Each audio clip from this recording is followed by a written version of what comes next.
Hey everyone, welcome to the Optispan podcast. So I am super excited today down here in Los Angeles that Dr. Greg Fahy made time to come on the podcast. I've been wanting to talk directly with the man himself about the TRIM protocol, but I also want to hear more broadly about what you're up to. So maybe we can start though by you can describe in your own words what TRIM is, how you got interested in this area, and then we'll dive into what you found so far. Sure. And before we get started, I just want to say it's a pleasure to talk to you, Matt.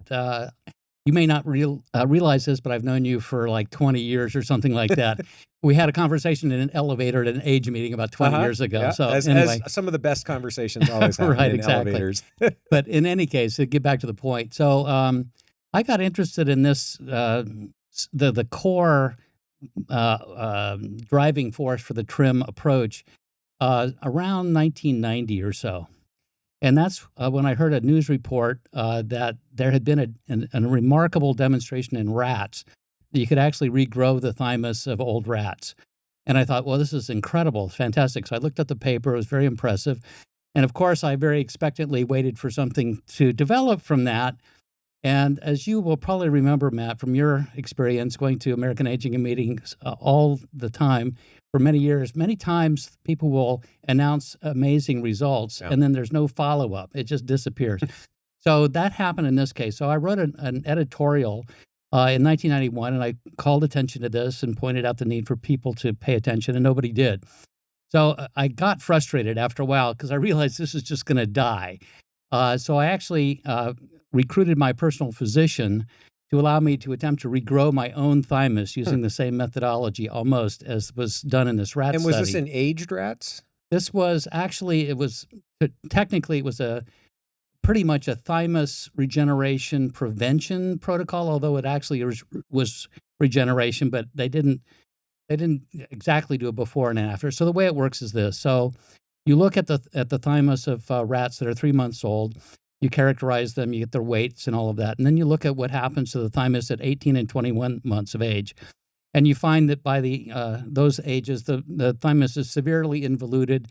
It weighs so little you can't even get a decent weight on it. The histology is completely shot. And immune system function based on the measures that they use is down 80 to 90%. So instead of letting all of the rats get to those ages without any intervention, they intervened at the age of 16 months by giving them implants of pituitary adenomas. The reason for that is that these pituitary cancer cells overproduce growth hormone. They do it constitutively. So what they then did is they would pull the thymuses out of the transplanted animals at 18 and 21 months and see what happened. And what happened is that if they implanted at 16 months and looked at the thymus at 18 months, the thymus was completely normal. It was whatever it should have been at 3 months. Plus, all of the functional aspects of the thymus were restored to 3-month-old levels. Now, if they waited until 18 months to do the implants and then looked at the animals at 21 months, they only increased the functionality of the thymus by like tenfold or something like that. But the thymus was not completely normal looking when they regrew it, but it still regrew significantly. So in this particular strain of animal, the median lifespan of this species is like 20 months or something like this. So they were pushing the limits. But in human terms, the implication of the experiment to me was that you might be able to treat thymic involution out to the age of median lifespan of humans on the order of 70 or plus years of age and do something. So I thought this was very interesting. And did they make the connection to growth hormone in that study? Yes. They were very conscious of the fact that these pituitary adenoma cells were producing growth hormone. Okay. But that's all that they paid attention to. And the investigators did some follow-up studies, but they never really dealt with the other thing that I was concerned about, which is I had read a paper by Marcus showing that what happens when people get growth hormone is that their insulin resistance goes, down the tubes. And so you can double and triple the insulin levels in people and even increase the glucose levels if you have a high enough growth hormone dose. And at this time because I mean, when I was in graduate school, which was, 1997 to 2002, I think at that time there were some doctors who kind of styled themselves as anti-aging doctors who were using growth hormone Yes. in elderly people. So people were sort of thinking about growth hormone from an aging perspective, which again, we don't need to get into this, but you, as you know, in the mouse studies, at least when you start through development, having low growth hormone increases lifespan. Maybe come back to that. But Yeah, that's a whole interesting topic. And there's a lot of problems with those studies, unfortunately. And, okay, I'd be interested to hear your yeah, thoughts on that, exactly. but let's not get too Yeah, right, sidetracked exactly. early on. Sure. So, and I don't know what the status is. I think there are still some docs who will prescribe growth hormone to elderly people for potential anti-aging effects. But yes, the metabolic side effects Right. are concerning. They're concerning, and actually, just to amplify a little bit on the anti-aging doctor thing, a little bit. I actually was interested in the American Academy of Anti-Aging Medicine at one Yep. point, and they were really big on growth hormone. And the Rudman study came out in 1980, and it came out in New England Journal of Medicine, and Rudman got criticized for saying that growth hormone was the equivalent of a 20-year reversal of human aging. But that was based on skin thickness and things like that. And he did a follow-up study that nobody paid attention, showing that growth hormone regrows like the liver and the kidney and things like that. The only thing it doesn't regrow is fat. So fat goes up normally and fat goes down when you go on growth hormone. So I thought, wow, this is really great stuff. Everything that growth hormone does is like aging reversal. But this is before those longevity mutant studies had been done for the most part. And what happened is that a lot of people started abusing growth hormone, taking it unconsciously. And then the bodybuilders got involved, and they would do insane things like not only tank themselves up with growth hormone, but take insulin on top of it. Yeah. So they're just killing themselves. So it got a bad name. Thomas Perls came out against it. He tried to get it scheduled, as a. I didn't know that. Yeah, right. Okay. He tried to get it banned, basically. And none of that came to pass, but it did get a bad name. So now even the American Academy for Anti-Aging Medicine, last time I checked, was a bit gun shy about using growth hormone. So, and I think that generally anti-aging doctors have shied away from it because some of them have gone to jail and things like that. Oh, wow. And again, I haven't really seen a lot of data, so I'm interested to know if you've seen this or what your thoughts are. But I have heard that growth hormone, particularly in the elderly, will increase muscle mass, but perhaps not strength. Correct. Does that fit with what you've heard and seen as well? Yeah. By itself. Now, by we're itself. Not yet talking about the trim That's protocol. correct. Okay. That's correct. If you combine growth hormone with testosterone, then the muscle strength does increase. Oh, interesting. Okay. Right. But we don't do that. So, because testosterone involutes the thymus, and so we stay away from that. All right. Exactly. Okay. Right. So it's complicated when you start combining things. Yeah. It really is. It really is. I don't know if you saw this study, but Steve Spindler did a whole bunch of different aging interventions and combinations thereof. And most aging interventions that he tested in mice didn't work.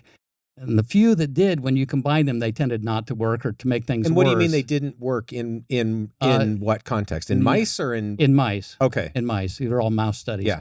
I think they were all longevity studies. Yeah, I vaguely remember this, and I think that I don't know if that study was actually ever published, but I think there was like 5 or 10 mice per intervention. And so I know he got some criticism. I'm actually not somebody who's going to be super critical of that. You kind of have to pick your poison when you only have so much money. Yeah, that's true. You look for big effects. Right, exactly. Right. Yeah. But again, we're off on a little bit of a tangent, but I don't think, I know he had a bunch of interesting stuff in there, and I don't know if all of it ever got even published at this point. I have to go back and check. I think I found the paper at one time, but when I went back and tried to find it again, I couldn't. So I'm not sure where it is. All right. Well, we need AI to solve that for us. But exactly. Okay. So growth hormone. So rat studies, growth hormone looked like it could be the key, at least to the thymic regeneration. That's correct. Okay. And it is one of the very few things that we know that will grow the thymus back. And that has been studied in humans for a long time. So it was released by the FDA in 1996 to treat adult growth hormone deficiency in humans. Right. So there's a long track record of it. And there are other things out there like keratinocyte growth factor and IL-7 and things like that that have been looked at and have some effect on the thymus, but they're not ready for prime time in humans. We don't have any human studies of the kind that we have on growth hormone. So growth hormone seemed like the way to go. It has a lot of other anti-aging effects. But yeah, it does have this insulin elevating effect. and it does have some clouds on the horizon about these mouse studies that have to be cleared up. So I think that, and there's also been, some concern about cancer. So Right.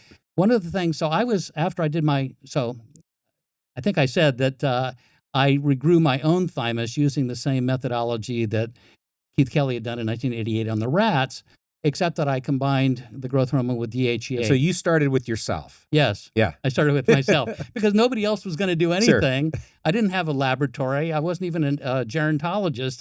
I just had myself. So I thought, okay, well, we got to try this somehow. So I'm the only person available. So I tried it on myself. But I was aware of the Marcus study on insulin. And I didn't want insulin to go up because it's a pro-aging effect. So why try to reverse aging using a pro-aging, an agent that has a pro-aging effect?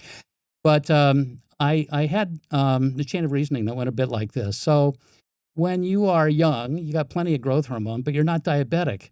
But when you give growth hormone to older people, they become diabetic. So what's the difference between an older person and a younger person? Well, I thought, another thing that changes radically with aging, not just growth hormone, but also DHEA. It's the most abundant adrenal steroid in youth, and it goes down by a massive amount as you get older. So, and nobody really knew what it was for to speak of. So I thought, well, what if the hidden sleeper function of DHEA was actually to prevent specifically hyperinsulinemia induced by growth hormone? So I tried it on myself. So what I did is I went on growth hormone for a week, measured my insulin, went up 50%. Maintained the same growth hormone dose for another week, but was on DHEA for that week. My insulin went right back down to normal. Do we know the sort of mechanistic connections there between DHEA and insulin? We know some of them. We know some of them. And they're related. It turns out that they're related to the mechanism by which the growth hormone induces this insulin desensitizing effect. So the effect of the effect of growth hormone on insulin is multifaceted. There's like 5 different mechanisms. One of the interesting ones, very interesting ones, is something that you could actually say is a toxic effect of growth hormone. So one of the things that growth hormone is loved for is it burns fat. Mm-hmm. Right. Essentially, when we're young, we're fat burners. As we get older, we're sugar burners. And growth hormone takes us back to the era of being a fat burner. But when it releases the fat from fat stores, lipids go up in the bloodstream, which is the same thing that happens to normal people as they get older, because we tend to get fat as we get older. And the fat increase in the bloodstream induces effects called lipotoxicity.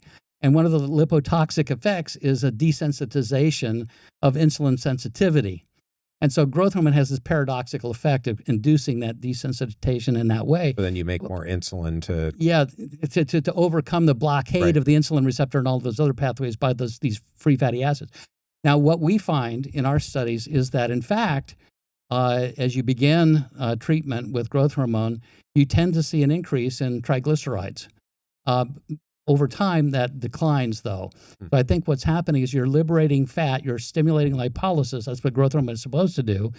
And early on, it's hard to control sugar and glucose, probably for that reason. But after the body adjusts to it and after you deplete your fat stores somewhat, then the lipids return to a more normal state, and you need it's the easier DHEA to control do it. That? And you need the DHEA to help. So DHEA helps to block the lipolysis of Actually, DHEA contributes to lipolysis itself, but also turns over the lipid. So it burns the fatty acids and has other effects that mitigate the effects of the fatty acid increase. Okay. And then the other, one of the major things is that growth hormone inhibits the PI3K pathway, the AKT pathway, but and that leads to insulin desensitization. But DHEA directly reverses that. Oh, interesting. So many people are probably going to be familiar with DHEA as a precursor or upstream of testosterone, yes, which we already touched on. Yes. Do you see any changes in testosterone when you have the DHEA in there, or have you looked? Well, we've looked. So the literature says that DHEA can be converted into testosterone, but particularly in women. Women do this conversion a lot more, and so there's a strict limitation on how much DHEA you can give to women. The men do this much less, and actually we see no elevation in testosterone. And in men, you're going to have higher testosterone levels. So even if there's a little bump, it may not be matter. significant. Yeah, exactly. So we don't see increases in testosterone. Okay. Almost never. Yeah. Okay. So we've got growth hormone, DHEA. Yes. And then there's one more piece to this puzzle, at least the original version. There is another piece to the puzzle. So over time, I did this self-experiment many times. Take growth hormone by itself, insulin goes up. Combine that with DHEA, insulin goes back to normal. But as I got older and older, the DHEA didn't restore me to normal quite completely. So I thought, well, maybe this effect is weaker as you get older. And so maybe you need some more oomph. And so we whipped out metformin as a backup plan. It turns out that both metformin and DHEA help to mitigate this hyperinsulinemic effect of growth hormone. But neither one of them really can do it by themselves. You need both of them together. Okay. And are you measuring insulin directly, or are you doing like an oral glucose tolerance test? No, oral glucose tolerance is way too cumbersome. So we just measure the insulin and the glucose. So like fasting insulin, fasting glucose. Always fasting. Got it. Yeah, exactly. Okay. And we also tell the volunteers to try to eat more or less the same meal the night before the blood test. Sure. Yeah. Have you ever had people wear a continuous glucose monitor while doing this? Yes. Only one or two. Okay. And it's very interesting. One of the things that we had some concern about is whether the insulin mitigating effects of the metformin and the DHEA could be overdone. Now, based on the literature, they can't be. You cannot take so much metformin that you crash your glucose levels down to where you end up in trouble. That's a big advantage over many other oral hypoglycemic agents. Yeah. But we wanted to see. So turns out that the sugar does go down when you fall asleep at night after taking the medications, but not to threatening levels, and it comes back up again. Okay. And I know this is speculating, but do you think that there's something else about metformin in particular, or would, say, like an SGLT2 inhibitor potentially do the same thing in the context of this cocktail, or maybe you just don't know at this point, whatever? Well, the truth is we don't know. Yeah. We actually have no idea. But, metformin does a lot of interesting things. And as you know, near Barzillai, thinks it might have an effect on aging per se. Yeah. And there is a report, and it's weak and all of this, but there is a report showing that diabetics who take metformin lived longer than normal people who did not have diabetes. Although that was not reproduced. So I didn't know that. Yeah. Okay. So we have to be a little bit, I mean, yes, it got a lot of attention, and then other people have tried to go back and find that and haven't been able to see that signal. Okay. So who knows? The reason I asked about SGLT2 inhibitors is I think if you look at least the animal data, those clearly can increase lifespan in mice. Now you can believe mice or not, that's a different discussion. Sure, but whereas metformin's been hit and miss, I would say. And interestingly, in UK Biobank, people taking SGLT2 inhibitors seem to have lower all-cause mortality. So there may be a better case for a longevity effect, but again, nobody knows. I'm just wondering if there's some reason to think that metformin might be special here, or would it be worth looking at maybe other ways to control the glucose piece? Well, we're interested in everything. Yeah. So metformin is what looked good at the time. It makes sense for sure. Right. Yeah. So I want to take a step back, and because I don't completely understand, and so I'm sure lots of people watching won't. So when you talk about thymic involution, yes, what do we actually mean? Is that a loss of cells? Is it a shrinking of the cells? And when you regenerate the thymus, same question: are you creating hypertrophy, or are you actually getting new cells? Yeah, it's actually a loss of cells. Okay. The cells are going away, and they're being replaced with fat. And when you regrow the thymus, the fat is eliminated somehow and is replaced by functional thymic cells. So presumably there's some stem cells there. Correct. That when you can change their environment, are able to repopulate. Correct. Interesting. Correct. And the thymic epithelial cells themselves can be caused to reproduce. So as long as you have a few of those left, there's hope. Yeah, that's fantastic. So, and again, when you did this, did you measure this by imaging? Is that kind of the place to start to look for this? Yeah, well, that's one of the ways that we wanted to look at the effect to make sure that we could see something, because the immune effects, they're more subtle. Right. So we did see very robust imagery of the thymus before MRI? and after. Yeah, we used MRI. Okay. And then for a while we switched over to CT, but I don't like using X-rays. Sure. If you don't have to. Yeah, exactly. And so we went back to MRI. And on the funny thing about it is the MRI, it doesn't just give you one image of the thymus. It gives you several cross sections for the thymus. So you can add up the functional part of the thymus and the fatty part of the thymus across several different sections. Oh, interesting. So you get statistics for a single time point for a single individual, which you can compare to statistics for the same person before treatment. Right. So we found that we could statistically demonstrate thymic regeneration morphologically on single individuals at single time points. Super and powerful. When you add it up over several individuals, the p-values become absurd. So it's definitely so. If it was just that and we didn't really know what's causing these radiological changes, I wouldn't necessarily be convinced. But we know from animal studies and from human studies that these MRI changes really are detecting shifts from the fatty tissue infiltration state of the involuted thymus to the regenerated thymus with functional functional thymic epithelial T cells. Cells, X. So that then went along with the immunological effects that we saw. So it's pretty convincing overall. Plus, you have this wealth of animal data and even some human data that supports the ability of growth hormone to regrow the thymus. When I published my self-study, I didn't know it at the time, but simultaneously to that, Laura Napolitano had very courageously attempted to grow the thymuses of people with AIDS because that virus destroys their T cells. And everybody was dying like flies. And she thought, well, I can't do anything about the virus. It's going to kill those T cells. But if we can regrow the thymus and make more T cells, maybe we can stay ahead of the disease. Right. So she tried it and it worked. Using growth hormone. Just by itself. Just by itself. Huh. She didn't think of insulin. Right. And so there's nothing about insulin in her paper. Well, and in that context, maybe you're willing to sacrifice the insulin resistance if you can regrow the thymus. You pick your poison. Yeah. Right, exactly. So it's better to have an immune system and diabetes than to be dead from no immune system. And whatever happened to that research? I mean, did it become sort of commonly known, or was it sort of never? There's about 5 or 6 papers total on that kind of subject, but it just faded out. And I think the reason was that A, it's expensive. B, it's temporary because you have to keep it going forever.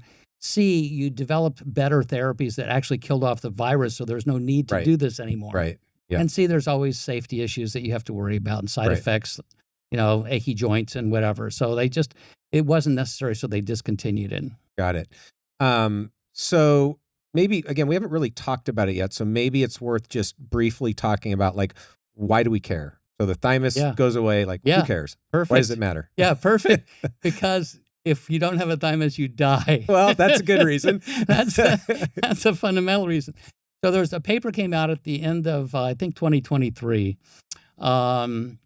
which was very interesting. So sometimes you have to have open heart surgery. They got to go in there and take care of the plumbing.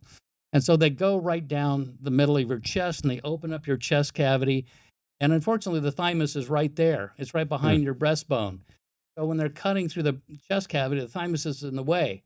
So half the time they just throw it away. Wow. And the other time they don't. So they thought, well, gee, let's find out what happens, and the people that had it thrown away and the people that don't. The answer is, in various follow-up periods of time, within a 4-year period of time, if you had your thymus taken out, this is as adults, right? Mm-hmm. These are people who've already had their thymus involuted for a long time or mostly involuted.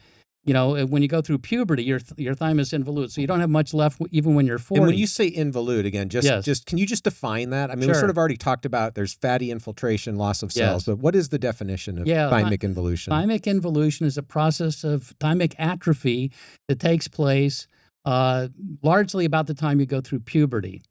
And it seems to be triggered by puberty, although there's at least one paper that disputes that, but essentially, the process consists of loss of functional thymic mass and replacement of that functional thymic mass with adipose tissue, with fat. Yeah, that's what thymic involution is, and it continues throughout life, but you retain a small amount of functional thymic mass all the way out to the age of 107, apparently. If you didn't, you'd probably be dead a lot sooner. Right. So here you're talking about 40, 50, 60-year-old people having open heart surgeries. Their thymus has already been mostly eliminated, but they still have a little bit of it left. So what happens when you take out that last little bit that you have? Well, within 4 years, your risk of dying is increased by a factor of 3. your risk of having cognitive declines or other functional deficits increases by a factor of 2. Wow. If you've had cancer before, your risk of having cancer recur increases by about a factor of 4. And if you have had cancer before and it does recur, the chance that it recurs in a particularly nasty and virulent form that's hard to control increases by a factor of 7. Wow. And are these effects all thought to be immune mediated? Because we haven't yet really talked about specifically what the thymus does. Yes, that's a good point. So interested to know, are these all immune mediated, or might there be other functions of the thymus that we haven't been thinking about? That's actually turns out to be a more interesting question than you might think, because there are some I'm fascinating... glad when I accidentally ask interesting questions. So the fundamental answer is it's mostly immune mediated, and we can tell that for a variety of ways. So to come back to maybe a topic that I should have introduced a long time ago, the function of the thymus is to essentially manufacture like half of your immune system. So you have, we'll say in broad brushstrokes, 2 kinds of immunity. You have the adaptive immune system and you have the innate immune system. So innate immune system consists of things like monocytes and phagocytic cells that just recognize bacteria and just eat them directly. And that's all inborn, right? But the really interesting part of the immune system is the adaptive immune system, which you take the few genes that you have and you shuffle them combinatorially to produce a virtually infinite number of sites that can recognize all kinds of different foreign antigens that come into your body. So that's one of the major functions of the thymus. So essentially, you have precursor cells arise from the bone marrow, and they either go into the myocytic lineage and turn into the innate immune system, or you have the lymphocyte lineage in which you have progenitor cells, or what turns into T cells that enter the thymus and are educated in the thymus to grow up into, newborn T cells, and then they're released into the bloodstream. So the T cells are named that because they're trained by the thymus. There are 2 major flavors of T cells. There's CD8 and CD4 T cells. There are also other things like regulatory T cells. So it's a very complicated system, but the thymus is necessary for creating these newly minted T cells. And the T cells are really the foot soldiers of your immune system. They also talk to B cells, which manufacture antibodies. So B cells are not so affected by aging as T cells, but the lack of the T cells, the lack of the thymus, makes the B cells not work as well either. Okay, Right. So the thymus is critical to having a functional immune system, and we think that that's the reason that when you take the thymus out, you die of cancer, because the theory is that we have cancer surveillance all the time. Yep. And as long as your immune system is competent, it can deal with that. Right. So there's lots of interesting directions to go, but I mean, one of the things I think about a lot is at the same time that immune function is declining, with respect to jobs that it should be doing, cancer surveillance, infectious disease, there's an increase in sort of chronic inflammation, right? Yes. And how is that tied into this change in thymic function? Yeah, that's a great question. So when I first proposed this idea to Judy Campisi, she said it might be a bad idea because regrowing the thymus would make it more able to attack. Yeah, exactly. It might increase inflammation because it really depends on where this inflammation is coming from. So there's 2 basic schools of thought, or let's say there's 2 major possibilities for this. One, the traditional view of aging would be that as we get older, we have more antigenic sites being developed by things like glycation, mutated proteins accumulating. So, of course, you're going to attack that. That's going to lead to this chronic low-grade background inflammation. Right. But the other school of thought has to do, it's all got to do with the thymus, okay? Which I like the second interpretation better, because the thymus has 2 jobs. It manufactures these lovely T cells without which you die, but it also has a secondary finishing school. So in the cortex, you manufacture all these lovely T cells, but in the medulla, the T cells go to the medulla, and if they don't pass the second examination that they have to pass before they release into the body, they're all killed off. That second examination is, do you reject self? Right. Okay, so as we get older, Right. The thymus weakens in both the functions of making the T cells and screening out the ones that attack self. So it stands to reason that as we get older and the thymus's influence wanes, we're going to get more autoimmune disorders, which means if you grow the thymus, you restore that function, they should go away. That's what we see. Yeah, it's exactly what we see, which is super interesting. Oh, that's fascinating. Yeah. See that too. Yeah, I mean, I'm by no means an immunologist. I'm actually learning here, which is fantastic. I love it. But, I've sort of had this idea that to some extent, aging is an acquired autoimmune condition, right? Yeah. And that's not going to be everything that happens Correct. with aging, but Correct. it's certainly That's very, part very of it. common. It's an important component of it. If you think about it, you have this phenomenon, inflammaging, which everybody's exercised about. What does that lead to? It leads to atherosclerosis, which leads to heart disease, which kills 70% of us. And that's just for starters. There's all kinds of other nasty stuff. Well, and probably too. the decline in functional immune surveillance is related to having so much inappropriate activation of the immune system. 100%. That's what I think too. Yeah, exactly. So, I mean, this is fascinating. So let's go back to the story. So you've done this yourself. Yes. A few times. Exactly. And so you can see changes by MRI. Yes. And then what are the sort of other biomarkers that you use to assess function of the thymus? Yeah, really, really critically important. So the way to look at the thymic function is that the thymus is producing new T cells all the time. So T cells have a certain lifespan once they're manufactured, they're distributed in the body. They last a long time, which is probably why our immune system lasts as long as it does. And what do we mean by a long time, ballpark? Well, if you measure the immune system, let's say, so there's something called the immune repertoire or the T cell receptor repertoire. That's the sum total of all the antigens that your immune system can recognize as foreign. That's about the same at the age of 60 as it is at the age of 20. This is one reason it took people a while to catch on to the fact that this thymus involution problem is really a significant issue, because the T cells that you made when you were 12 and even 20 and 40, they're probably lasting until you're 60. But at some point, they don't get replaced as fast as they're going out of existence, and then your immune system goes off the cliff. So between the ages of 62 and 78, you lose 2 logs. You lose 98% of your ability to recognize foreign antigens. Wow. Now, you still have a lot of capacity left, but nevertheless, that's a significant hit. Yeah. That's a huge thing. So I'm impressed by the fact that's also the age range over which we all start to die. Right? At least the strong correlation there. Right, exactly. So I added up, I went to the CDC statistics on mortality. I added up all the deaths caused by cancer and other things that like flu and infectious disease and things like that. And the curve goes up exponentially as you get older.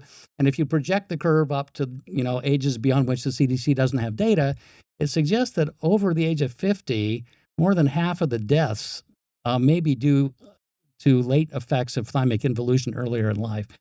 So I think this is really, really important subject is we just got to crack this problem. Or anything else that you do, no matter what else it is, even if you're using reprogramming and you could make that work and you could go back to the age of 12 or whatever, you're going to die because that doesn't restore your immune system. Because the immune system is programmed to die at the age of 12. So you have to regrow that. You have to reverse that aging clock.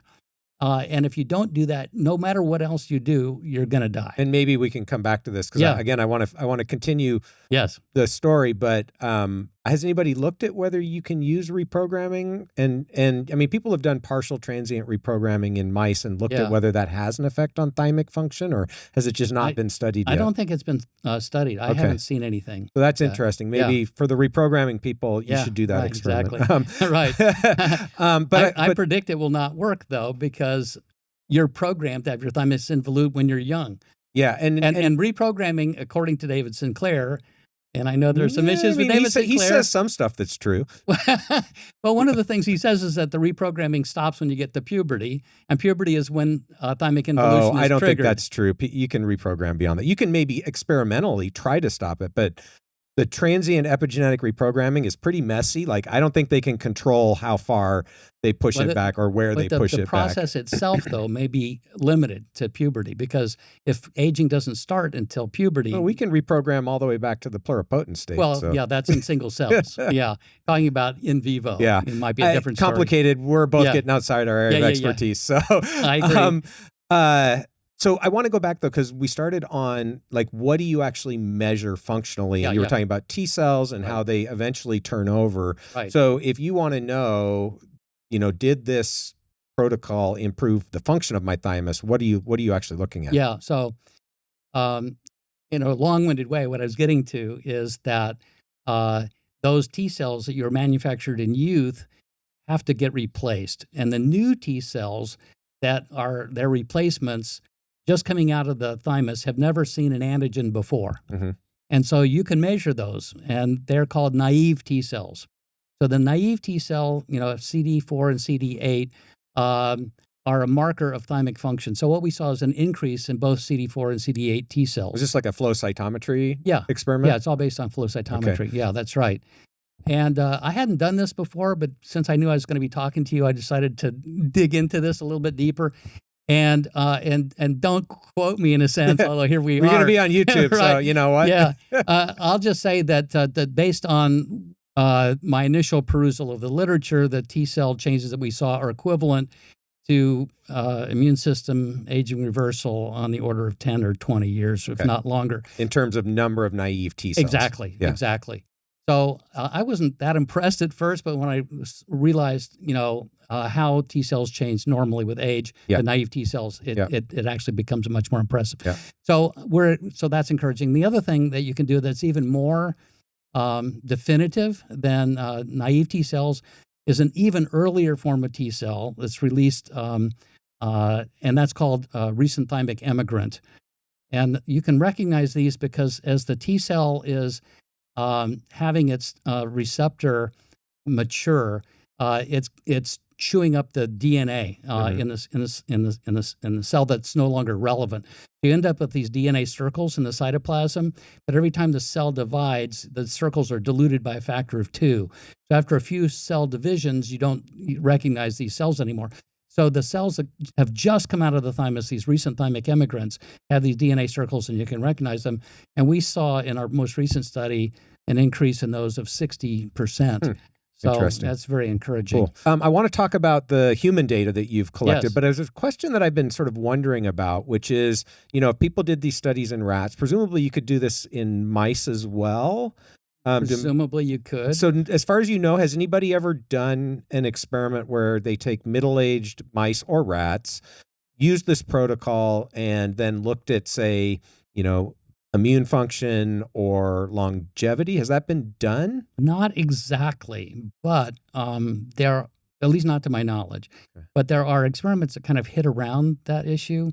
And this gets back into the issue of toxicity as well and cancer liability.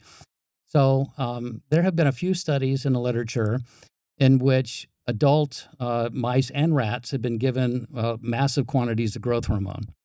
And when you say massive, are we talking about like way higher than what you would use in your protocol, or actually the same that we would use in a human protocol, but given to a mouse or a rat? Okay, so way higher physiological insanely signaling. ridiculous, 4,000 times the correct dose, that sort of thing. Yeah. And what happens is, first of all, unfortunately, they didn't measure their immune function, but they did measure tumorigenesis and they measured lifespan. And there's no increase in tumors, and there's no increase in tumors. And there's no change in lifespan. If anything, there's a slight increase in lifespan here and there, but it's not statistically significant.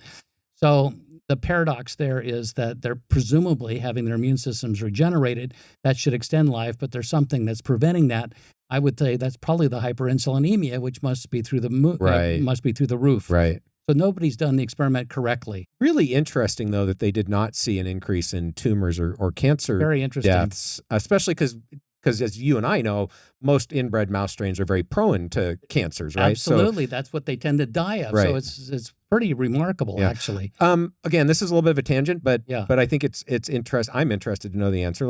So is there evidence? I mean, growth hormone, as we've talked about, has sort of a bad rap because of the concerns about cancer. Yes. Is there evidence in people that growth hormone in older adults, and maybe there's just not enough data, but are you aware of evidence supporting the idea that it is pro-cancer in humans? Because it sounds like in mice it probably isn't, even at super physiological doses. Yeah. What do we know about in humans? Or is it just sort of a, bad rap, in your opinion? Well, I'd say that the data is not there. So there are short-term studies in humans that have been looked at, and in those short-term studies, there's been no tendency for an increase in cancer. There's also been no demonstration of any increased risk of recurrence of pre-existing cancers, although those have been limited to like pituitary cancers, that kind of stuff.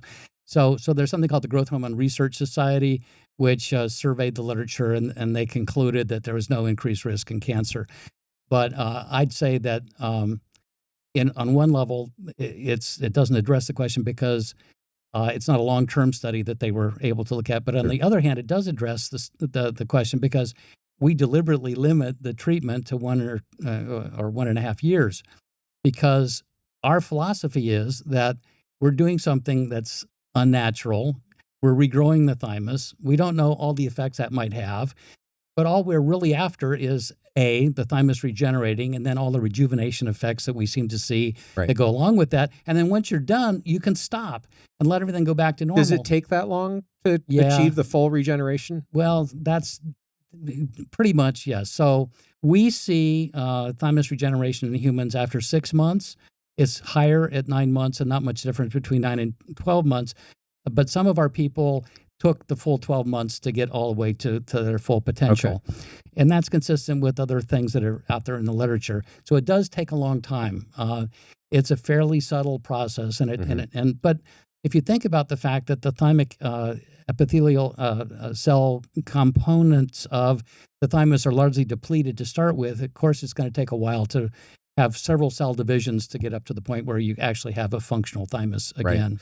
So one more question before we start to now talk about the data that you've gathered so far, because that's really interesting too. Sure. So I'm thinking, there was a mouse study. This was like 2007 or 2009 that Pen Zhang from Michigan did with rapamycin in this case, where they looked at flu vaccine response, right? Yes. Short-term treatment with rapamycin boosted flu vaccine response. I thought it was a very elegant study, and I'm wondering if you would expect the same effect from thymic rejuvenation, and would that be potentially a shorter-term thing that you could look at to see functional improvements in immune response? Are you talking about giving rapamycin to regrow No, I'm talking thymus? about That's an alternative. I'm wondering two things. Could you do the same experiment in mice, but using your protocol? And I don't. This is where again, would you expect to see a boost in, say, flu vaccine response from thymic regeneration? Yeah, we would expect to see that.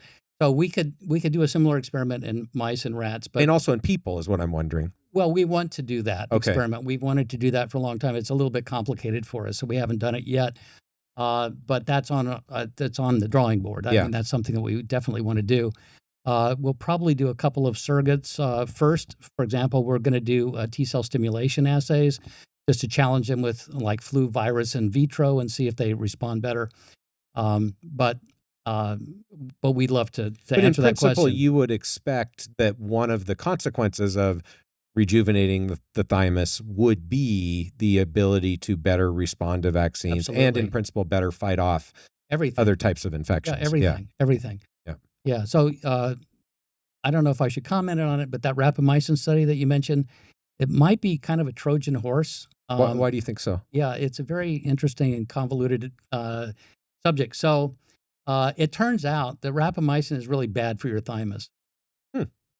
Rapamycin kills your thymus, basically. It depletes your thymus of those lymphocytes that are growing in it. It basically kills off the newly forming T cells. It blocks T cell maturation in the cortex of the thymus. So as the progenitor cells, the thymocytes in the thymus are getting mature, they go from a double negative state to a double positive state. And that step, which is the second to the last step in maturing the T cells to single positive, is blocked by rapamycin. So rapamycin is very bad for your thymus in theory, and that's at doses that are equivalent to the therapeutic doses that people are using. For organ transplant patients? Well, no, 2.5 grams per kilogram, milligram per kilogram levels. Oh, but people are doing like 6 milligrams once a week.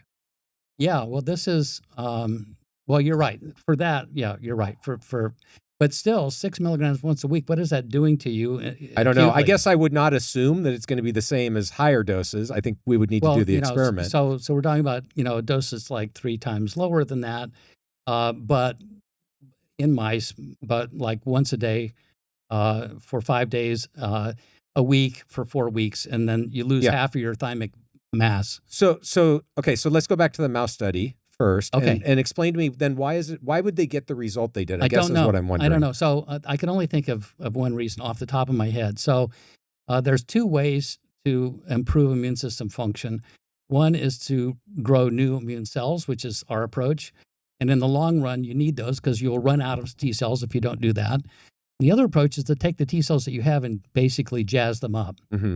So somehow or the other, I assume that the rapamycin must be jazzing up the T cells that exist, which is something I can't explain. But and so then it may have a short-term effect on those animals, which were around the median lifespan of that species. But if you were to do the experiment over again when they're older, it may not work. yeah, I don't know that you're right. I don't know that anybody's looked. So they were at 24 months in that study, and I don't know that anybody's looked later. I do wonder though, because Joan Manick has a couple of clinical trials where they looked at everolimus, derivative of rapamycin, in people. Right. I think it was 6 weeks the people were treated and saw similar, at least, improvements in antibody titer. So again, how old were these people? Oh, they were between 65 and 75, I believe, in her study, maybe even up to 85. Yeah. Wow. And again, I'm well aware, as I'm sure right. that the effect of inhibiting mTOR, which is what rapamycin does, is very different depending on the dose you use, whether it's chronic. And so it doesn't surprise me that at some dose you could have negative effects on thymic function. I would be interested, and again, maybe we're getting a little outside this conversation, but I would be interested to know, is rapamycin actually killing the thymus, or is it just kind of slowing things down? Because one of the things we see with lots of tissues and organs is, mTOR promotes hypertrophy, and so you can see an anti-hypertrophic effect. Rapamycin usually isn't cytotoxic. There are some cases in cells and culture, if you give high enough dose, it'll actually kill cells, but it usually isn't. It's more cytostatic and tends to shrink the cells. So it'd just be interested to follow this up and see what's in the literature. So the study itself didn't go into details, but the alleged involution of the thymus, the shrinkage of the thymus, was reversible. So essentially, with rapamycin, with rapamycin, when they stopped rapamycin, it came back.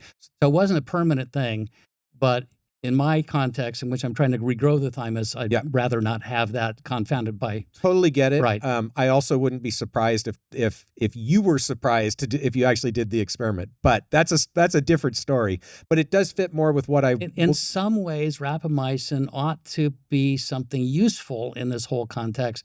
But I still haven't deconvoluted how to do it yet. It's complicated for sure. Right. Okay, so anyways, I often on the podcast talk about experiments that should have been done, that I wish had been done, and I would love to see these mouse experiments, and then also like you would like to do these human experiments, because I think actually being able to show functional improvements for something that we're pretty sure. Vaccine response is important in the elderly, right? Absolutely. So being able to show that you get a better vaccine response would be super powerful. It's like 90% of all flu deaths are people over the age of 65. Right. Okay. Right. So there you go. It's right there. And the same thing for lung diseases as well. Yeah. So let's talk about what you do know and the studies you've done in people so far, and kind of to the extent you're able to share where you're at and where you're going. Yeah, so we know that we can increase the output of new T cells of various flavors. We know we can turn over certain kinds of senescent T cells. So how do you measure that? So you mentioned that you're not an immunologist. I have to confess, I'm not an immunologist either. Okay, great. Well, then we're free to just talk. I'm just forced into this because that's what I'm interested in. So we had this result pop out of our data in the first trial, and I didn't know what it meant, so I had to do some research and find out what it was. So it turns out that there's a particular kind of cytotoxic T cell, CD8 T cell, that gets old over time, and it produces something called PD-1, programmed death 1. Yeah. And what that does is it blocks those T cells from killing cancer. And so you have drugs like Optivo, that are out there making billions of dollars a year to get rid of those T cells so that you'll have a better anti-cancer response. And the trouble with those drugs is they have a lot of side effects. They can't be kept going for very long, and they're Sure. like 100,000 a year or something like that.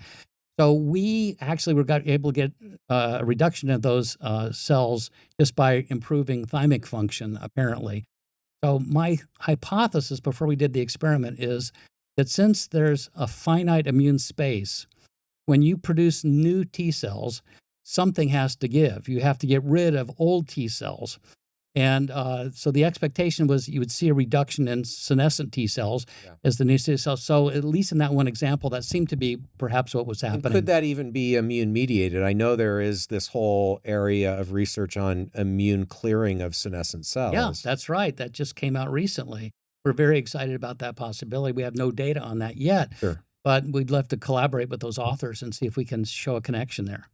Cool. But yeah, so as I was saying, we do see these immune system responses that we're very pleased by, and which are the main object that we started off to pursue. But then we started seeing these other things. So here we are at the Lundquist Institute. Lundquist Institute is a major medical center, and they have interesting facilities here right across the parking lot from where we sit. And one of those is an exercise testing facility, which is state-of-the-art. It's world-class.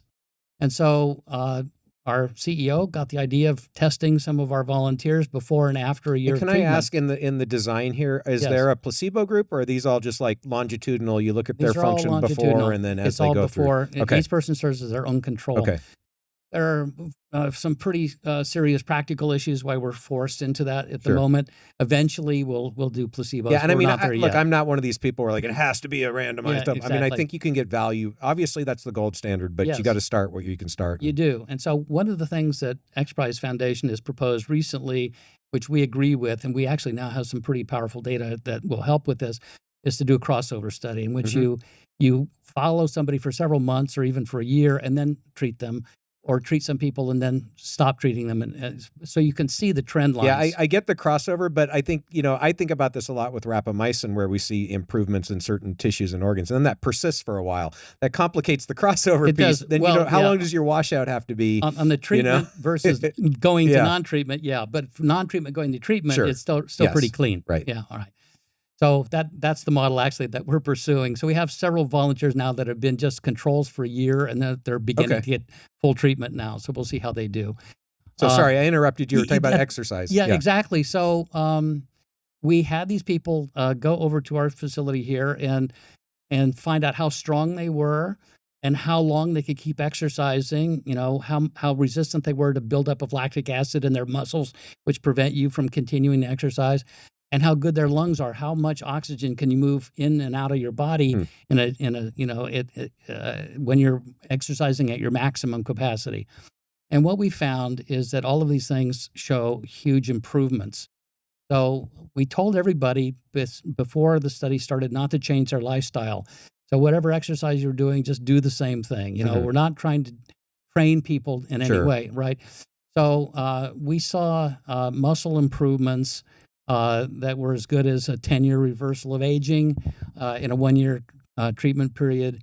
We saw improvements in VO2 max that are ridiculous in terms of improvements, like a 24% improvement, which normally an elite athlete can get a 15 or 20% improvement. And this is without dedicated training with for nothing, VO2 with max. nothing, just being on the treatment. So I mean, presumably these people, some of them were exercising. And did you actually get that information? It'd be interesting to know, we should. The people who were exercising, did they see a bigger benefit? Or we need to probably retrospectively go back and question people. But when we did our first TRIM trial, we kind of were deliberately agnostic about people's background, because we wanted to show that it just applied to random people with random backgrounds. And it worked. And so we kind of stuck with that in TRIM-XA, but I'm becoming aware that these background factors are important. Were there responders and non-responders, or did everybody respond? Everybody responded in one way or the other. Some people responded differently. Some people had benefits that were more of one type than another,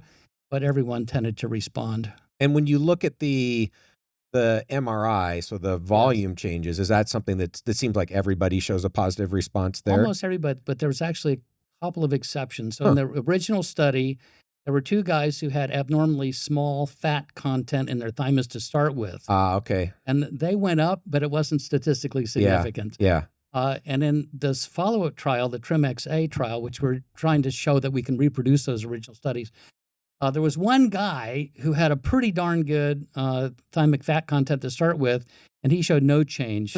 Everybody else went up, including our oldest volunteer that we have data for, who was 68, who was older than the previous time. Yeah.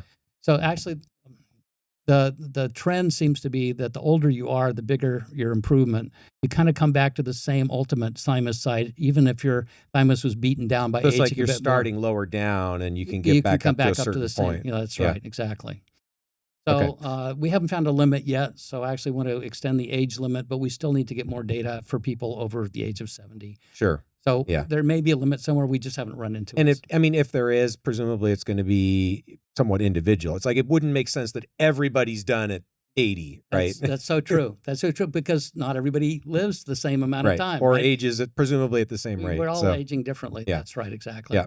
So it's a very interesting and rich, background that we're intruding into here, but it's going to lead to all kinds of really interesting outcomes. So this was the first trial that you did? And how many people were in that study? Yeah, so we've done basically 2.5 studies so far. So the original TRIM study, which we published in Aging Cell, that was only a net of 9 guys. We actually enrolled 10. All men.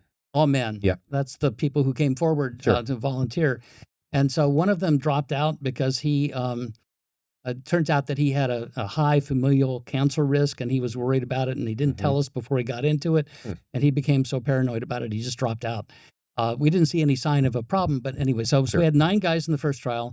Second trial, we had 18 men, 6 women, and 2 controls that happened to be contemporaneous with that group. We have some more controls now that are either finished or nearing completion.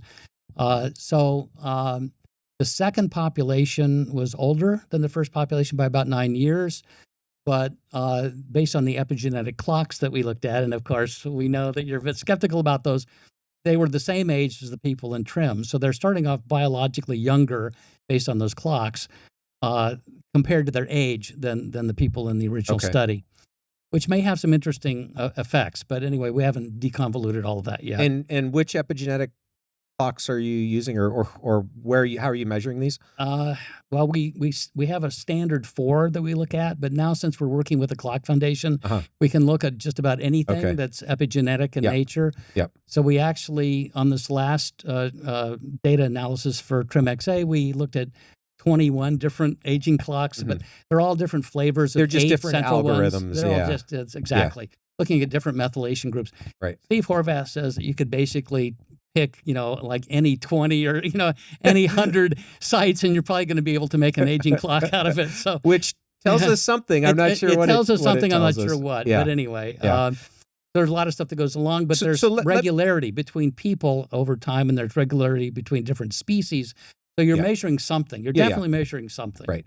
So let me tell you how I feel about these clocks, and then I'd be interested to know if you agree, disagree, or somewhere in the middle. So, I mean, I think there's no question that epigenetic patterns, the epigenome changes with age. There are patterns that you can identify that are strongly correlated with chronological age and with health trajectories as we age. That's what people are calling biological aging clocks. And they're really useful research tools. What we don't have yet, as far as I know, is mechanistic connection between this methylation change and this biological outcome in a sort of biochemical pathway. Yes. Where I'm really concerned about is the direct-to-consumer application of these tests, just because I know the variation there is wild. And so it's not that I don't believe these things are telling us something about biological aging. I absolutely do. I don't know if it's 90% of biological aging or 5% of biological aging, but it's some aspect of biological aging. It is, yeah. I'm just more concerned about the direct-to-consumer piece and how little information we have about accuracy, quality control, things like that. So that's my skepticism about the clocks. Yeah, well, I think it's a big subject. So I know with the Clock Foundation, one of the objectives of Clock is to find out what the error bars And they're are. a nonprofit, right? So And they take they're that nonprofit. sort of incentive structure out of the equation. That's correct. Yeah. So, for example, I think what they've discovered is grim age, the error bars like plus or minus 2 years or something like that. But I think as far as the consumer is concerned, you have to understand that there are error bars, right? So right. you could be unlucky and have a low age on your first one and a high age on the second one, just by statistical chance. And right? we don't know how big the error bars are, which is really my concern as a scientist we know how, on the consumer ones. Well, yeah. So the other ones, yeah, exactly. I don't know much Right. about these other clocks, to tell you the truth. Right. But we deal with the Hannum clock, the plasma pheno-age clock, the pheno-age clock, the grim-age clock. Well, and pheno-age is interesting. So again, we're getting a little bit in the weeds, but there's a methylation pheno-age, and then there's the blood biomarkers, which are correlated with each other. Correct. But I'm not sure how strongly correlated they are. Not you see real-world data. Not extremely well correlated. Actually, we looked at plasma pheno-age because it's so cheap and easy, and I use that kind of as a barometer of how we're doing as we go along, rightly or wrongly. But it can differ. Usually, what we see is that if it doesn't look good, that doesn't mean that the epigenetic clocks don't look good. And on average, you get the same result with the plasma pheno-age clock that you get with the epigenetic aging clocks as well. Okay. So you can use it, but use it with a grain of salt. I think, And I think with any of these things, the point I would like to make to consumers out there is if you're going to use any of these clocks, don't just do a one-off measurement. You have to make several measurements over time, and you're going to see it bouncing all over the place, and you have to look at the trend line. Yeah, but at $499 a pop. Yeah. Exactly. It's a lot of dollars, right? Exactly. So caveat emptor, right? Yeah. Okay. So it sounds like we're more or less in agreement, at least, and I think, again, if you know that the people doing the processing and the analysis are doing it right, absolutely, these can tell us, I believe, something about biological aging that's informative. I think so too. But one aspect of the noise that we're talking about is that biological aging, as measured by some of these clocks, is circadian. If you measure your age at 4 p.m. versus 11 a.m., you're going to get a different result. I got to ask, do you believe that means that you are biologically aging in a circadian manner, or is it something about the clocks? I mean, I think this is kind of fundamental to the question. Are these measuring biological age or not? And if that's true, does that mean that we have sort of misunderstood biological age in some dimension up until this point that these clocks are now starting to tell us about? Yeah, that's a beautiful question. And I think the answer is yes. I think that these clocks, that your biological age is not static. It fluctuates. It's dynamic. It's dynamic. And there's a trend, and over time, you change in a certain direction. But any short period of time, you can bounce around a little bit. Okay. It's fascinating. It's nothing that we expected, but that's what, if we believe that the clocks have meaning in terms of charting aging, that's what they're telling us. And I think we should go where the data point. I agree with you completely. I think, and I think your intuition is probably right. I have the same intuition. I think still with the epigenetics, what I'm uncertain of is that how much of whatever all of biological aging is, how much is that? And is it a small amount or a large amount, or does it depend on the person or how you measure it? And, that it's really complicated, right? We have some partial answers to that question. Okay. Lay it on me. So the partial answers come from a recent study that came out at the end of 2023, but also other data that had been put together before that, in which people measured these clocks and then they followed up on people for the next 4 years or so to see what would happen to them.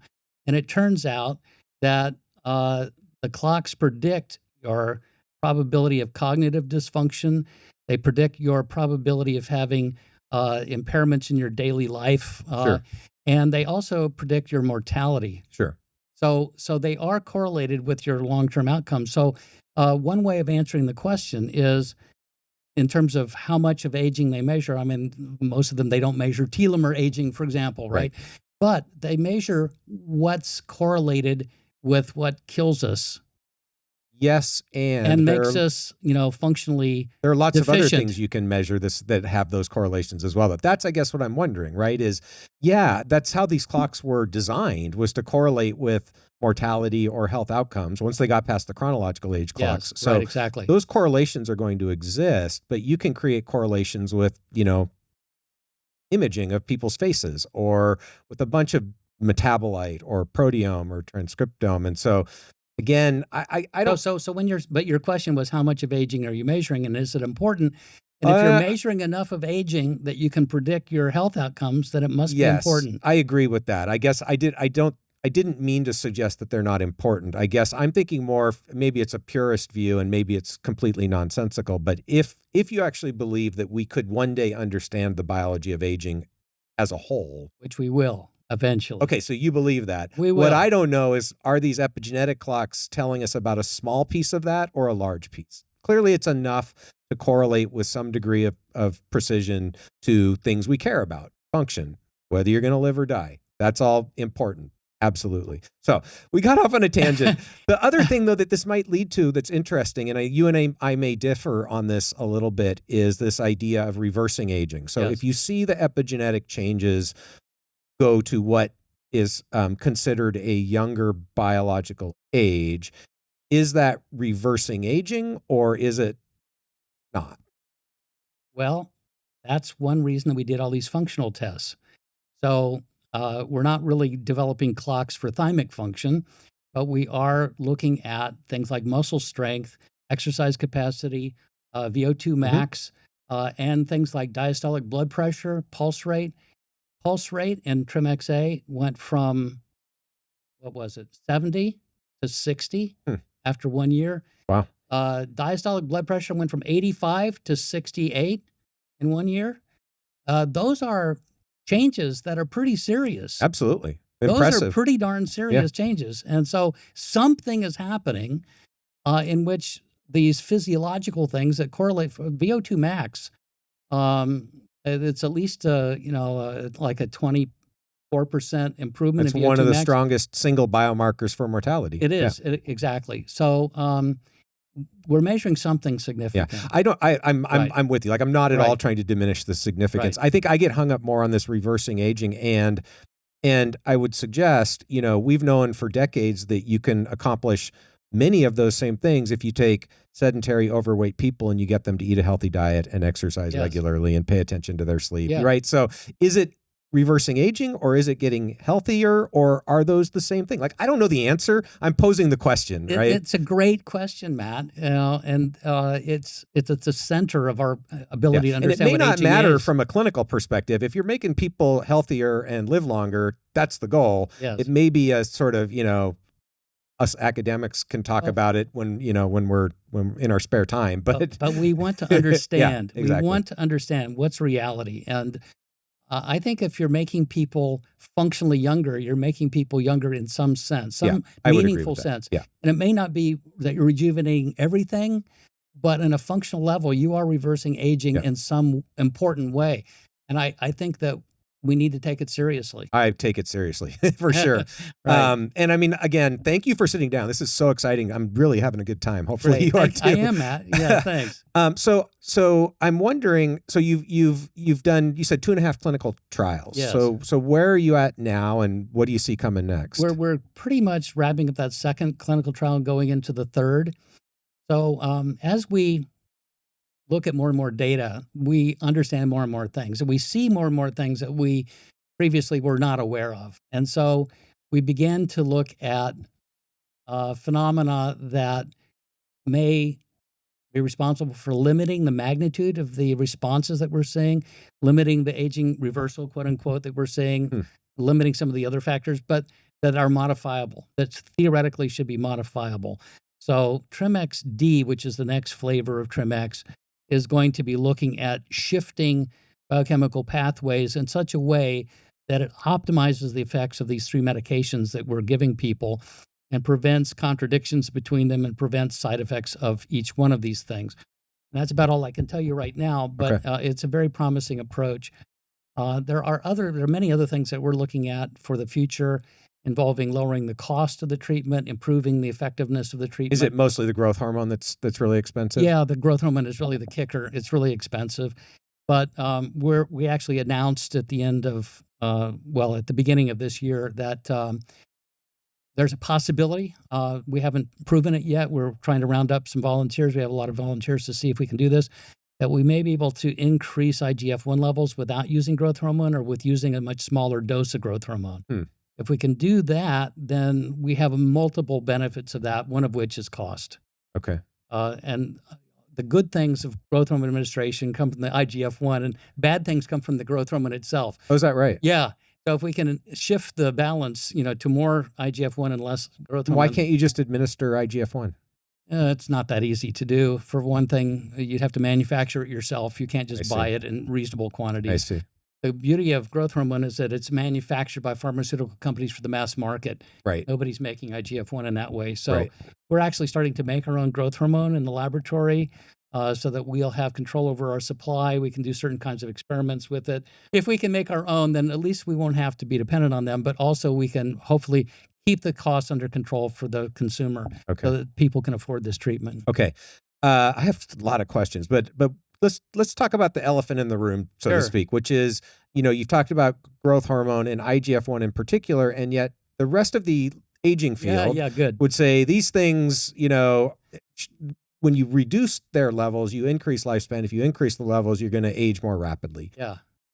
How do you kind of respond to that and make it all fit together? All right. I could give you a longer answer, but I'll restrain myself. Okay. So several points. So most of the gerontology literature on things like growth hormone receptor knockouts, IGF-1 knockouts, Furco mice, all this kind of stuff, Snell dwarfs, all these kind of dwarf models and everything, they're overlooking something off. Two things are extremely important. Actually, three things are extremely important. One is that these are transgenic models. So the gene change is made in the fertilized egg cell, basically, and that gene affects every aspect of development. So you're talking about an abnormal animal when you develop it. That's not what we're talking about in humans. Adult people are not developing embryos. So you can actually draw no conclusions from that kind of experiment as to what would happen to an adult human. The second aspect of this has relation to a particular aspect of that same problem. So there is this wonderful paper in the literature in which they trace the effects of those growth hormone knockouts to what happens in the adult. And it turns out that what happens in normal aging adult, I think that's mice, is that there is an inflammatory state that arises in the brain as a result of IGF-1 signaling in the normal animal. But in the knockouts, that state is precluded because the brain is wired differently. The synaptic connections in the developing brain are altered. Because they've gone through development with lower levels of these growth-promoting signals. Okay. Correct. So the adult brain is wired differently. And so it doesn't program the brain to have this inflammatory response. The inflammatory response, in turn, causes body-wide aging. And so the animals live longer because their brains are different, but we can't rewire our brains. We're already there, right? The third is that these animals live longer. And, isn't that wonderful? But no, it's terrible because they live longer if you put them in a temperature-controlled cage with no pathogens around. But if you put them in a normal environment, they don't survive. They can't maintain their body temperature, and they have no immune systems to speak of. That's just not going to work for us. Is that known though, that they have no immune systems? Well, they have some immune systems. Well, I'm going to push back a little bit. So I agree. I agree with most of what you're saying. That the going through development in a low growth promoting state creates smaller animals that live longer, and certainly the dwarf mice can't thermoregulate. You're right. Their quality of life, if they were in the real world, they'd die. Non-starter. They would not make it. But the I think counter to that is if you look at like an animal like dogs, which we know that there is this apparent change in rate of aging as you go from small dogs to big dogs. Small dogs live longer, age more slowly. maybe with the exception of the brain. That's an interesting, I hadn't thought of the mechanism you talked about. That's interesting. But they clearly live longer and are protected against, small dogs are protected against pretty much every age-related disease compared to big dogs. And the single greatest genetic determinant of body size in dogs is IGF-1. Now, it is the case that small dogs go through development with lower IGF-1. That's why they have smaller body size, but they don't seem to be immunocompromised in any way. No. So I don't know about this idea that they have defective immune function. It may just be that that is a case where they have evolved. It's not like we're doing this in, transgenically, but these animals have evolved lots of other changes that make up for the potential effects on thymic function and immune function. Yes. I mean, I think it's a mystery why big dogs live shorter than small dogs.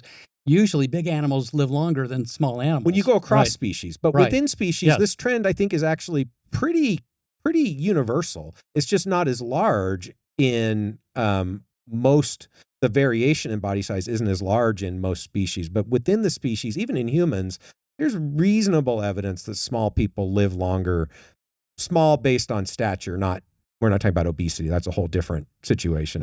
That's why I decided to stop growing when I was in junior high school. Yeah, if only I'd known. Dang it. That was a conscious decision. yeah. I'm actually being serious about it. Oh, really? Yeah. Okay. Right. Well, that's an interesting story. Yeah, I don't know how I did it, but I just knew that's what I wanted to do. But anyway, because I heard at the time that particularly large or particularly small people didn't live as long. What do you think of the study from? There's been a couple now from Walter. I can't remember the other person. Yeah, Walter Longo, who did these studies with him, where they looked at these people who have growth hormone receptor deficiency. Yeah, the Laurent dwarfs. That's right. Yeah, and they seem to be protected against cardiovascular disease, metabolic disease, even though they have pretty high adiposity. Also protected against cancer. You're kind of smiling. So I'm interested to know your thoughts. So they don't live longer. They don't live any longer. Yeah, but they do seem to be protected. Well, but they also, I mean, this is one thing that was weird about that original study. They have much higher rates of alcoholism, that you can probably understand, and accidents. I don't really know what that means. Maybe those two things are coupled, but you could certainly make a reasonable argument, and Walter does, that they may have some aspects of biological aging that are slower. Now, again, those people went through development in a low growth hormone state, but so I think that's a pretty reasonable explanation. But it is this. How are their immune systems? That would be my question. Yeah, good question. Although the fact they don't live shorter, presumably they're not substantially worse than people who are of normal stature. Well, they're kind of like the mice in which you overdose them on growth hormone and it doesn't change their lifespan because you have two things going on. Same time, one positive, one negative, and they cancel each other out. Could be, yeah. So it's an interesting question. Again, I'm pretty convinced that if you were to reduce growth hormone and IGF-1 or IGF-1 through development, certainly you would create smaller body size in people, possibly have slower aging people, but we can't do that in adults anyways. Although, there are people thinking about, therapies to reduce IGF-1 in adults. And there's a whole, school of thought that reducing IGF-1 is going to protect against cancer. And people are say like, oh, protein's bad because it promotes IGF-1. So I don't claim to know the answers to these things, but there is a difference of opinion, I guess I would say, in the field. There's definitely a difference of opinion, but I think if you're not thymus-centric, you missed the baby. You throw the baby out with the bathwater. Fair right? enough. Everything else may be true, but irrelevant if you're going to die of immune system failure. Right, and the flip side of that is even if you have a slight uptick in cancer risk from these growth signals, if you improve cancer surveillance, the net may actually be a benefit. Absolutely. Yeah, absolutely. It's a very fascinating area. So, okay, I want to finish up with a question. Let's say, hypothetically speaking, if a 54-year-old man wanted to try the best-in-class trim protocol today, what would he do? He would send me an email.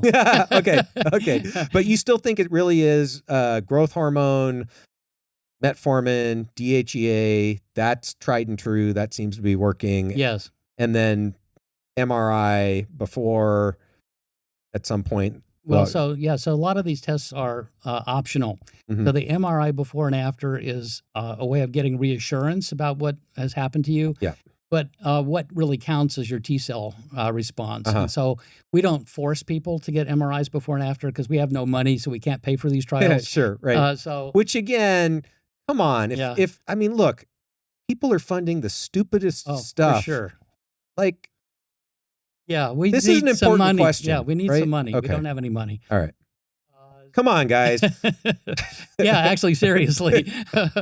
We got so many great things happening. You know, we got a new lab set up so we can look at new ways of regenerating the thymus and producing, new proteins, in E. coli and things like that. But we just don't have a lot of cash available to do any of these And things. again, this is going off on a tangent, but I mean, I assume like have you tried ARPA-H? They've got a bunch of money now. They're interested in longevity. Well, we will go there eventually. We just haven't done it so far. Yeah. We went to NIA once, but they wanted a placebo-controlled trial. It's just not feasible for us for all kinds of logistic and moral and ethical reasons, actually. So help me understand that. What is your thought there? Why it's not ethical to do it? Because we don't have any money. If we had plenty of money, so it's more about resource allocation. Well, it's about the fact that you have to get the volunteer to pay for this. Oh, I understand. It's bad enough that they're paying for an experimental procedure. Got it. But we couldn't do it if they didn't pay for it. Got it. And so we can't have somebody pay for a year of growth hormone and then not get growth hormone. Yeah, I mean, it's sort of mind-boggling to me with the data that you've published, the preliminary data that you already have, that this is not a fundable clinical trial. Like, again, if this is working as well as it seems like it's working, it's very likely to have many health benefits, right? Relatively low risks. Yes. So it's kind of crazy to me that this has not yet gotten funded to do this, to the kind of gold standard randomized double-blind placebo-controlled clinical trial. But we're planning to make more of a push to get funding this year. Great. So we will see how that goes. Great. Okay. Because I mean, I think this is very important and has a lot of potential. Okay. One more question Thank that you. I wanted to ask you about was, do you, and I know this is total speculation, do you feel like you can only do this a certain number of times, or do you think that it might be possible to keep cycling? And I guess related to that, do you have any data on how long it takes for the benefits to go away, right? Yeah, these are great questions. So we have ideas and some evidence on some of these points. So yeah, we don't know for sure. I'm hoping that we can tease the data out from information we already have. But what I'm hoping is that if you regrow your thymus once and then you wait for 5 years, it might be a bit easier to regrow your thymus the second time than it would have been if you hadn't regrown it the first time. So as we're aging, we're running out of thymic epithelial cells. But if we restore them, then we still have more to work with next time we go around. So I'm hoping that we can repeat this indefinitely, essentially. And the $64,000 question, of course, is, what does that do to aging in general?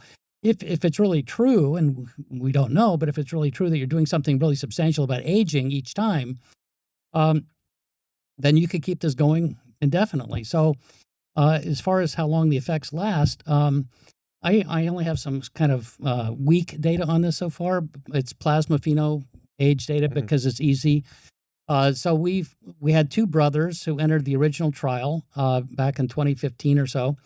And then they both entered the TRIM-XA trial many years later, about 5 or 6 years later.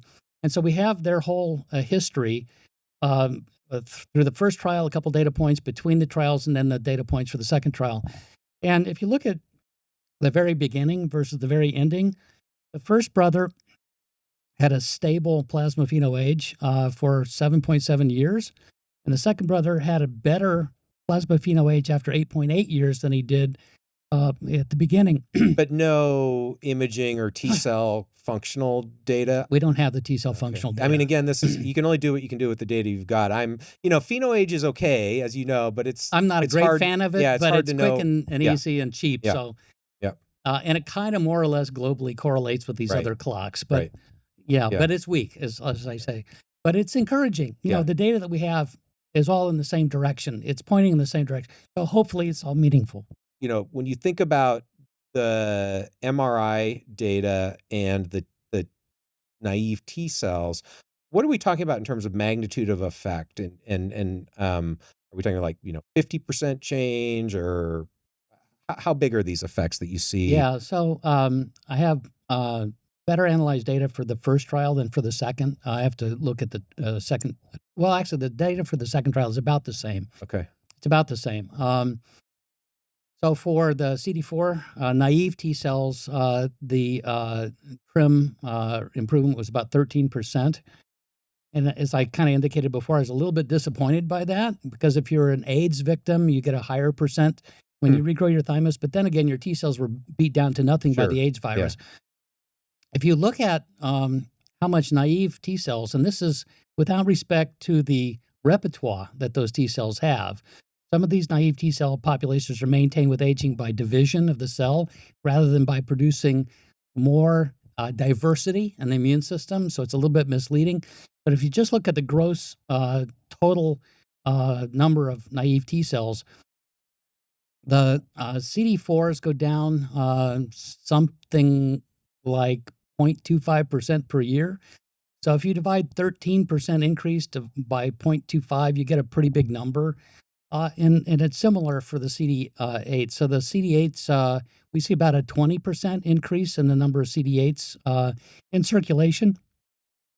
And you divide that by something like 2.8% per year, and you get a pretty significant number. You have to add one more year, because one normal year of aging, you're declining these, and we're seeing these go up. Right. So if you add it together, it's about 11-year reversal of CD8 cell aging, and something much bigger than that for CD4. There's more to look at, in there. Those are very preliminary calculations, but they're encouraging. And what do the volume changes look like by imaging? The thymus volume doesn't change that Or it's much. the composition, maybe? It's mostly the composition that changes. Actually, some of the older thymuses are slightly, after regeneration, are slightly smaller, because you've gotten rid of the fat cells, and you've only partially replaced the thymic epithelial cells.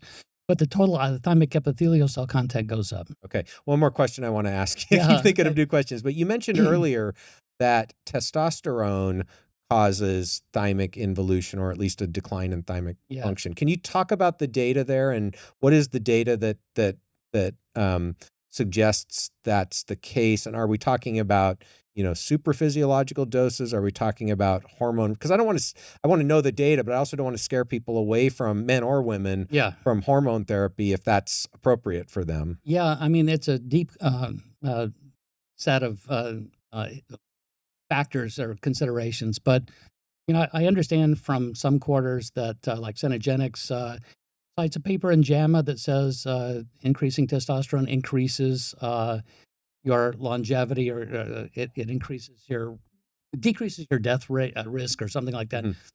But at the same time, if you give male rats a male contraceptive, it regenerates their thymus. If you castrate male and female animals, it regenerates their thymus. Interesting. Does it increase growth hormone? What? Castration. Not to my knowledge. So this is by some other mechanism. Yeah. Weird. That's a good question. I hadn't really thought of that question, but I don't think so. Not to my knowledge. Okay. So so it's maybe not a coincidence that the thymus begins to really involute when you go through puberty. Right, and that could be hormonal. You're producing all these things. So one theory is that since animals have a limited energy budget, when they go through puberty, they should devote their energy to reproduction and not immune system function, because in nature, the immune cells last longer than the animals. You get eaten by something before you run out of immune system function. Yeah, there's no selection for that. Yeah. Right. So it may be an adaptive response to kill off your immune system. So just so I'm clear, though, do we have data that either, say, in bodybuilders taking anabolic steroids, or even better would be data in adults, doing hormone therapy, that there's actually a decline in thymic function? Or is that kind of speculation based on some of these mouse and rat studies? And I'm just wondering, what do we actually know? The only thing I'm aware of in humans is that there have been cases in which, trying to reconstruct the experiment because it was a weird experiment. If you have to do a bone marrow transplant on people, there's some reason that the investigators castrated. I think they castrated the people who got the bone marrow transplants, and that regrew their thymuses. Okay. Okay. So it seems like the same basic phenomena happens. But castration is going to have lots of effects, right? That's so true. again, I'm just trying to nail down because whether or not testosterone or hormone replacement therapy in women is a longevity treatment. I think for lots of people, it's a quality of life treatment. And so just trying to understand what we actually know. This, again, is an answerable question. We should answer it. But it sounds like we don't really have evidence that physiological levels are promoting thymic atrophy beyond what's already happening, presumably during puberty. Right. What you would say is that we know that the thymus atrophies progressively with age. Doesn't go to zero, but it goes very low, and that it matters. Yes. And we know that sex hormones are probably contributing to that. Do we really, though? Well, just from the evidence that I told you, if you castrate an animal, their sex hormones go away. You give a drug that blocks synthesis of testosterone, essentially, and actually it's the data could be better than they are, but those sex hormones also go. I mean, here's an example. Well, that's right? Interesting. You would predict then in menopause in women, you should have a rejuvenation of the thymus. That doesn't happen, does it? I'm not sure. Okay, sounds like another question we need to answer. I'm not sure. I do know one interesting thing that is that when women are pregnant, their thymus involutes somewhat. And when the pregnancy is over, it grows back. Well, that's interesting because, there have also been these studies on the epigenetic age clocks showing a potential acceleration and then deceleration post-pregnancy. Oh, that's probably so tied together there. I didn't even know that. That's very interesting. Yeah. So look, I can tell your voice is getting tired. Yeah, sorry about that. I don't usually talk this much. But we'll have to do this again because this has been a lot of fun, and I've still got a lot of things that I'm wondering about. And I will definitely shoot you an email. I'm super interested in trying this for myself. That'd be great. And I'm looking forward to talking more about it. So thanks so much for doing this. Thank you, Matt. It was a lot of fun. Appreciate it.